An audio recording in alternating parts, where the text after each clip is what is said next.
You have trouble sleeping? Hmm. Should I tell you a very boring story to help you sleep? No? Oh, you want me to read a fairy tale for you?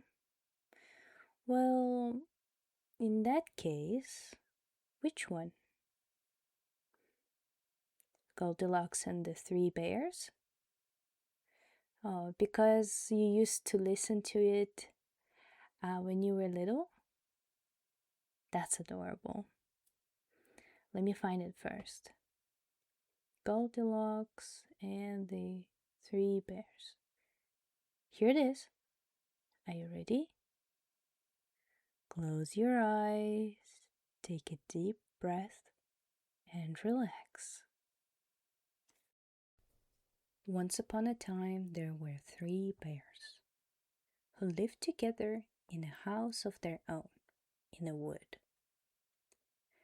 One of them was a little wee bear, and one was a middle-sized bear, and the other was a great big bear.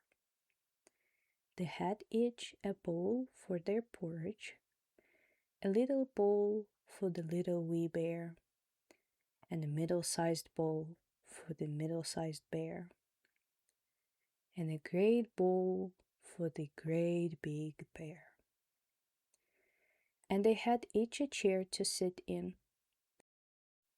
a little chair for the little wee bear, and a middle-sized chair for the middle-sized bear, and a great chair for the great big bear. And they had each a bed to sleep in, a little bed for the little wee bear, and a middle-sized bed for the middle-sized bear, and a great bed for the great big bear. One day, after they had made the porridge for their breakfast and poured it into their porridge bowls, they walked out into the wood while the porridge was cooling, that they might not burn their mouth by beginning too soon, for they were polite, well brought up bears. And while they were away, a little girl called Goldilocks, who lived at the other side of the wood and had been sent on an errand by her mother, passed by the house and looked in the window, and then she peeped in the keyhole, for she was not at all a well brought up little girl. Then, seeing nobody in the house, she lifted the latch. The door was not fastened, because the bears were good bears, who did nobody any harm and never suspected that anybody would harm them. So Goldilocks opened the door and went in, and well pleased was she when she saw the porridge on the table. If she had been a well brought up little girl, she would have waited till the bears came home, and then, perhaps, they would have asked her to breakfast. For they were good bears, a little rough or so, as the manner of bears is, but for all that very good-natured and hospitable. But she was an impudent, rude little girl, and so she set about helping herself. First she tasted the porridge of the great big bear, and that was too hot for her. Next she tasted the porridge of the middle-sized bear, but that was too cold for her. And then she went to the porridge of the little wee bear, and tasted it, and that was neither too hot nor too cold, but just right. And she liked it so well that she ate it all up, every bit. Then Goldilocks, who was tired, for she had been catching butterflies instead of running on her errand, sat down in the chair of the great big bear. But that was too hard for her. And then she sat down in the chair of the middle-sized bear, and that was too soft for her. But when she sat down in the chair of the little wee bear, that was neither too hard nor too soft, but just right.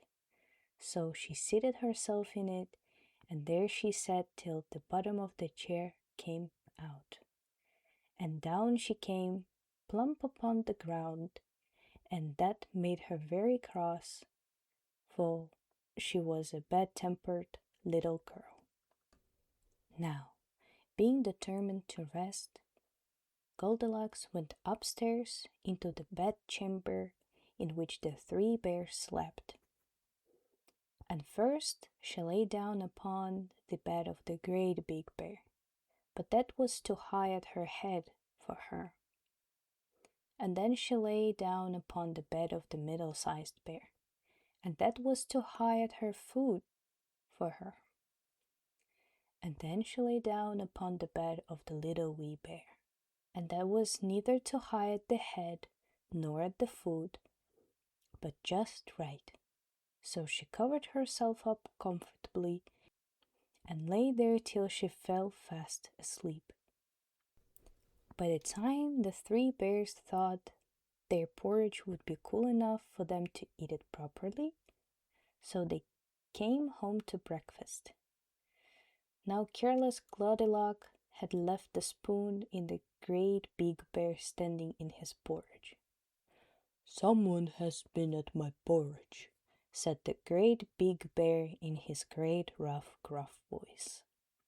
Then the middle-sized bear looked at his porridge and saw the spoon was standing in it too. "Somebody has been at my porridge," said the middle-sized bear in his middle-sized voice. Then the little wee bear looked at his, and there was the spoon in the porridge bowl, but the porridge was all gone. "Somebody has been at my porridge and has eaten it all up," said the little wee bear in his little wee voice. Upon this, the three bears, seeing that someone had entered their house and eaten up the little wee bear's breakfast, began to look about them.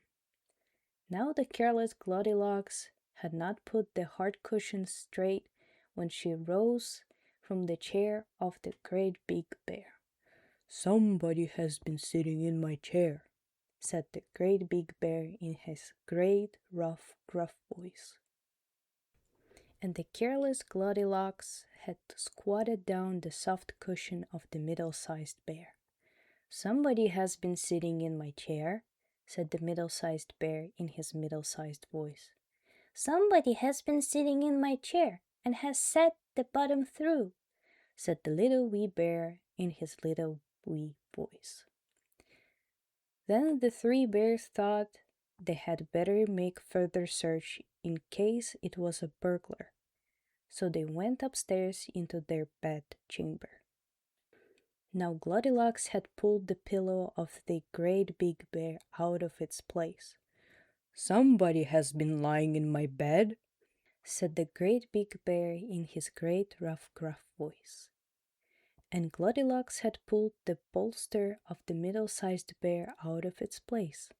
"Somebody has been lying in my bed," said the middle-sized bear in his middle-sized voice.